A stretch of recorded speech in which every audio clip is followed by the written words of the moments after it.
All education channel में आप सभी दोस्तों का स्वागत है। और आज के इस वीडियो में हम बात करेंगे कक्षा 12 प्रश्नावली 1.2 संबंध एवं फलन। पहला क्वेश्चन है इसका, सिद्ध कीजिए कि f(x) बराबर 1/x द्वारा परिभाषित फलन f(r) एकेकी तथा आच्छादक है, जहां r सभी ऋणोत्तर वास्तविक संख्याओं का समुच्चय है। यदि प्रांत r को n से बदल दिया जाए जबकि सह प्रांत पूर्ववत r ही रहे तो भी क्या यह परिणाम सत्य होगा। अब यहाँ पर हमको यह एक फलन दिया गया है f(r)(r). इसका क्या अर्थ होता है? ये जो r होता है ये होता है संबंध के लिए, और ये जो दूसरा r होता है ये होता है समुच्चय के लिए। तो यहाँ पर हमको दिया है f(r)(r) f(x) बराबर 1/x। ये f(x) जो होता है ये होता है प्रांत, और ये 1/x बराबर से इधर जो होता है ये होता है y, ये होता है सह प्रांत। जिस तरह किसी बिंदु में होता है भुज और कोटि, इसी तरह से हम इसको ये मान सकते हैं कि ये x है और ये y है। या हम इसको दो फलनों के रूप में डिवाइड कर सकते हैं, जैसे f1x और f2x, या f(x1) और f(x2). तो हमको जो यहाँ पर समुच्चय दिया है, जो r बराबर दिया है, वो क्या दिया है? वो ऋणात्मक वास्तविक संख्याएं जो होती हैं वो दिया है। तो ऋणात्मक, इस लाइन को ध्यान में रखना है, ऋणात्मक वास्तविक संख्याओं के अंतर्गत ही हमको इसको सिद्ध करना है। तो सिद्ध इसको ऐसे करेंगे, जैसे f(x) में हम यहाँ पर ऋणात्मक कोई भी संख्या रखते हैं, जैसे मैं यहाँ पर अगर -1/2 या -1 रखता हूँ तो y बराबर क्या आएगा? तो -1 अगर मैं यहाँ पर रखूँगा 1/x बराबर आएगा -1, तो ये भी -1 हो जाएगा। -1 रखने पर -1 आया। अगर मैं यहाँ पर -2 रखता हूँ तो -2 रखने पर आएगा -1/2, -3 रखने पर आएगा -1/3। इसी तरह से अगर मैं रखता चला जाऊँ तो एक संख्या रखने पर केवल एक संख्या मिल रही है, तो ऐसे फलन को हम क्या कहते हैं? एकेकी फलन कहते हैं। यदि एक संख्या रखने पर दो संख्या मिलती हैं तो फिर वो एकेकी फलन नहीं होता है। तो इसमें इसको समझना ऐसे आसान रहेगा, जैसे इसका ये प्रांत है, ये भी वास्तविक संख्याएं हैं, ये सह प्रांत है, ये भी वास्तविक संख्याएं हैं। जितनी संख्याएं हमने, जो संख्याएं ऋणात्मक संख्याएं इधर लेनी है प्रांत में, इतनी संख्याएं हमको इधर लेनी है, वही लेनी है सेम। ऐसे ही बढ़ाते चले जाएंगे, आगे भी बढ़ा सकते हैं। जैसे मैंने यहाँ पर लिया है -1/3, -1/2, -1, -2, -3। जब मैं x में x बराबर -1/3 रखता हूँ तो y बराबर सह प्रांत है जो, वो मुझको क्या मिलता है? -3 मिलता है। यानी -1/3 -3 से संबंधित हो गया। जब -1/2 रखूँगा तो -2 मिलेगा, -1 रखूँगा तो -1 मिलेगा, -2 रखूँगा तो -1/2 मिलेगा। यानी कि जो प्रांत के जितने भी अवयव हैं यो y के केवल एक ही अवयव से संबंधित होंगे। तो ऐसे फलन को हम कहते हैं एकेकी फलन। यदि इसके विपरीत हम इसको x मान लें और इसको y मान लें, x बराबर हम कोई भी संख्या रखते हैं तो वो हमको यही मिलेगी, इधर वाली संख्या ही मिलेंगी। यानी कि x बराबर अगर हम -1/3 रखेंगे तो y बराबर -3 मिलेगा। अब जितनी संख्याएं हमने इधर ली थी इतनी ही संख्याएं हमने इधर ली थी। अब ये यहाँ पर ये ध्यान देना है कि y का कोई भी अवयव शेष ना रहे। यदि y का कोई भी अवयव शेष नहीं रहता है तब ऐसा फलन क्या होता है? आच्छादी फलन होता है। बीच बीच में अगर कोई भी संख्या छूट जाए तो फिर वो फलन आच्छादी फलन नहीं होगा, जिसको सर्जेक्टिव बोलते हैं। तो इसमें ऐसे ही लिखना है,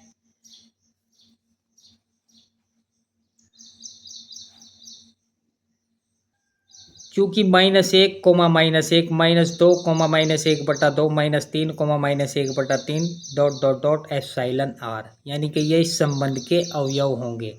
एप्सिलॉन r दिया। तो चूंकि प्रांत x का प्रत्येक अवयव y के केवल एक ही अवयव से संबंधित है, इसलिए फलन f(x) बराबर 1/x एकेकी फलन है।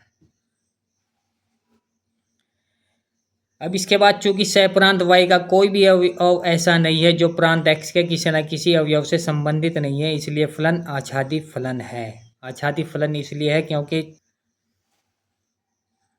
-1/3 रखने पर -3 मिलेगा, -1/2 रखने पर -2 मिलेगा, -1 रखने पर -1 मिलेगा, -2 रखने पर -1/2 मिलेगा। तो ये इस संबंध के अवयव हो गए, इसलिए यह फलन आच्छादी फलन है। अब इसके बाद ये क्वेश्चन में कहा गया है कि यदि प्रांत r को n से बदलें, जो प्रांत है, जो x का मान है, उनको n से बदले। n होता है प्राकृत संख्याएं, प्राकृत संख्याओं के समुच्चय से बदलना है। तो प्राकृत संख्याएं हमारी होती हैं 1 2 3 4 डॉट डॉट डॉट इनफाइनाइट तक। तो यहाँ पर मैंने अगर 3 4 संख्याएं लूँ, प्राकृत संख्याएं 1 2 3 4, और सहप्रांत जो ऋणात्मक संख्याएं थी वो रखनी है ज्यों की त्यों। तो यदि उसमें हम x बराबर 1 रखते हैं तो y बराबर हमको -1/3 नहीं मिलेगा। यानी कि 2 रखेंगे तब भी कोई अवयव ऐसा नहीं मिलेगा जो r में दिया गया है। तब कहेंगे हम कि यह x का एक भी अवयव y के एक भी अवयव से संबंधित नहीं होगा। तो इसलिए यह फलन एक ही फलन नहीं होगा, क्योंकि इसको ये कहा गया है कि क्वेश्चन में प्रांत r है जो उसको प्राकृत संख्याओं से बदलना है, और वास्तविक संख्या जो ऋणात्मक दे रखी हैं वो ज्यों की त्यों रखनी है। तो ये हर मान रखने पर हमको कोई भी ये मान नहीं मिलेगा, या ये मान रखने पर हमको कोई भी इसका एक भी वैल्यू नहीं मिलेगी, इसलिए यह परिणाम सत्य नहीं होगा। अब इसके बाद है क्वेश्चन नंबर 2। निम्नलिखित फलनों के एक एक तथा आच्छादी गुणों की जांच कीजिए। अब इसका फर्स्ट पार्ट दिया गया है f(x) बराबर x² द्वारा प्रदत्त f(n) n फलन है। अब ये n है जो ये तो है संबंध के लिए, और ये दूसरा n है जो ये है समुच्चय के लिए। अब समुच्चय n है होता है प्राकृत संख्या, प्राकृत संख्या 1 2 3 4 डॉट डॉट इनफाइनाइट अनंत तक होती हैं। तो अगर हम यहाँ पर इस नियम है, ये जो फलन है ये एक नियम होता है, और ये x है ये y है। यहाँ पर अगर हम x बराबर 1 रखेंगे तो y बराबर हमको क्या मिलेगा, यहाँ पर 1 का स्क्वायर 1 ही मिलेगा। 2 रखेंगे इधर तो यहाँ पर 2 का स्क्वायर 4 हो जाएगा। 3 रखेंगे तो यहाँ पर 3 का स्क्वायर 9 हो जाएगा। 4 रखेंगे तो 4 का स्क्वायर 16 हो जाएगा। तो ये लिखेंगे यहाँ पर, चूँकि 1, 1, 2, 4, 3, 9 dot dot dot epsilon r ये इस संबंध के अवयव हैं। यानी कि एक संख्या रखने पर हमको केवल एक ही संख्या मिल रही है, तब ऐसे फलन को हम कहते हैं एक ही फलन।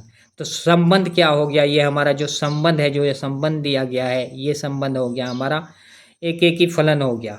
ये फलन है जो फलन f(n) n एक ही फलन है, क्योंकि एक अवयव x का केवल एक अवयव y के केवल, ये x है ये y है, x का एक अवयव y के केवल एक ही अवयव से संबंधित है।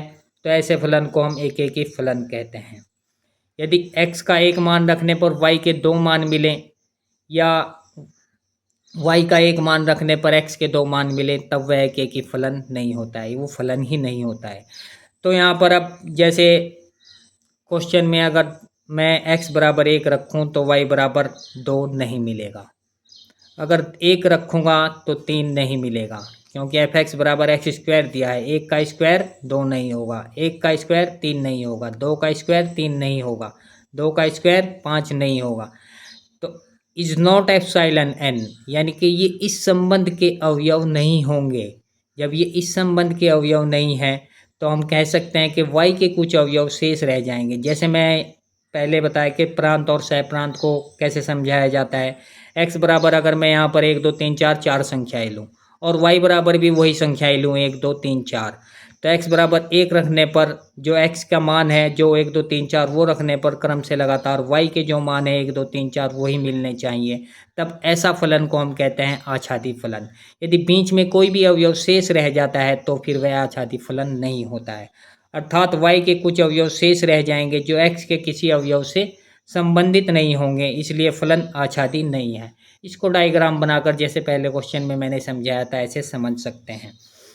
क्योंकि x बराबर 1 रखेंगे तो y बराबर 2 नहीं मिलेगा, एक या 2 रखेंगे तो y बराबर 3 नहीं मिलेगा। बीच में कुछ अवयव शेष रह जाएंगे y के, जैसे 1 रखते हैं तो 1 का अवयव 1 तो मिल जाएगा, लेकिन 2 रखेंगे तो 4 आएगा, बीच में 3 छूट जाएगा। और 3 रखेंगे तो 3 के बाद सीधा 3 का स्क्वायर 9 आएगा, बीच में देखो कितने अवयव शेष रह जाएंगे। अब इस क्वेश्चन के 2-3 पार्ट्स और दिए गए हैं, वो भी ऐसे ही करने हैं। जैसे यहाँ पर ये दिया गया है n/n, दूसरे पार्ट्स में दिया गया है z/n, यानी कि पूर्णांकों का समुच्चय दिया गया है, और पूर्णांक जो होते हैं उसके अंतर्गत ही उसको गुणों की जांच करनी है। और इसका अगला पार्ट्स है r/r, यानी कि वास्तविक संख्याएं हैं, जो वास्तविक संख्याएं जो हमको x बराबर लेनी है वही y बराबर उतनी संख्याएं लेनी है। और एक ही फलन और आच्छादी फलन के गुणों की जांच आप ऐसे ही कर सकते हैं। इसके बाद मैं करता हूँ क्वेश्चन नंबर 3, और क्वेश्चन नंबर 3 ये है, सिद्ध कीजिए कि एफ एक्स बराबर मोड एक्स द्वारा प्रदत्त महत्तम पूर्णांक फलन F colon R is tends to R ना तो एक ही है और ना आच्छादक है, जहां मोड एक्स एक्स से कम या उसके बराबर महत्तम पूर्णांक को निरूपित करता है। अब ये जो लिमिट दिया गया है इसको ध्यान में रखना है कि मोड एक्स है जो उसका मान है जो वो एक्स से कम या उसके बराबर आना चाहिए, बराबर महत्तम पूर्णांक यानी कि एक पूर्ण संख्या आनी चाहिए। तो इसके अंतर्गत ही हमको ये यहाँ पर सिद्ध करना है। तो दिया है F colon R is tends to R, R है जो ये तो हो गया संबंध और ये हो गया वास्तविक संख्या, ये वास्तविक संख्याओं का समुच्चय हो गया। तो एफ एक्स बराबर मोड एक्स, मोड एक्स से मतलब क्या होता है, मोड एक्स से मतलब होता है किसी फलन का निरपेक्ष मान को परिभाषित करने के लिए हम इस मोड एक्स का इस्तेमाल करते हैं।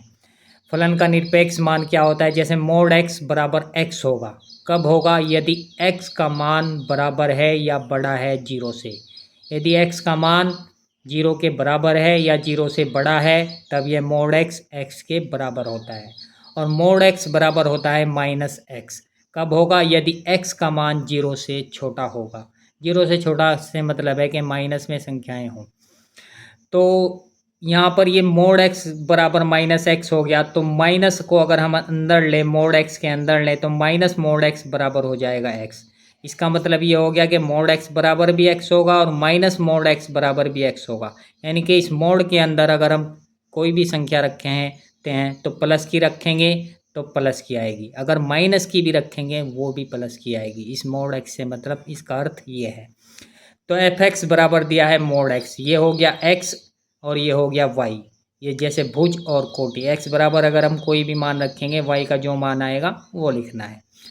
तो एक्स बराबर अगर मैं यहाँ पर 1 लेता हूँ तो वाई बराबर 1 आएगा, अगर -1 लेता हूँ तब भी 1 आएगा,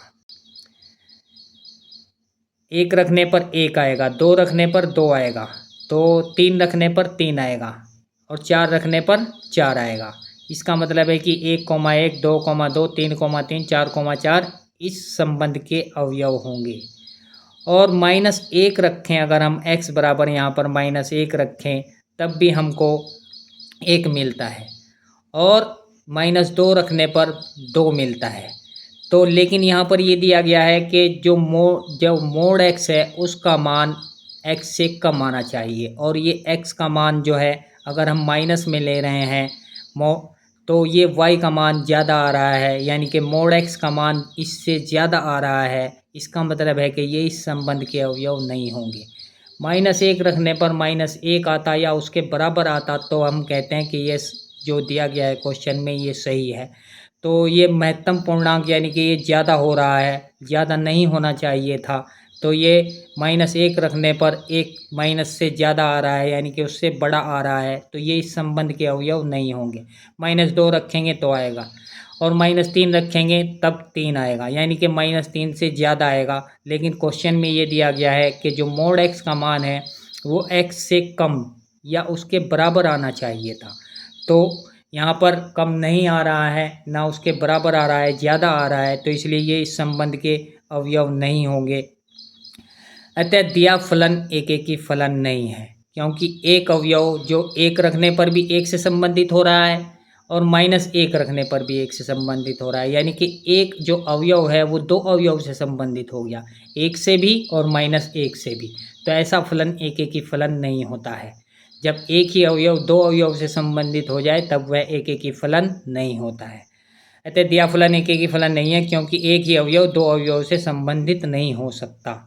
अब इसके बाद जैसे क्योंकि 1,1, 2,2, 3,3 एप्सिलॉन आर, यानी कि 1 रखने पर 1 आएगा, 2 रखने पर 2 आएगा, 3 रखने पर 3 आएगा। एफ एक्स बराबर मोड एक्स दिया है, तो ये इस संबंध के अवयव हो गए एप्सिलॉन आर। लेकिन -1 रखने पर -1 नहीं आएगा, -1 रखने पर -1 नहीं आएगा, -2 रखने पर -2 नहीं आएगा, -3 रखने पर -3 नहीं आएगा।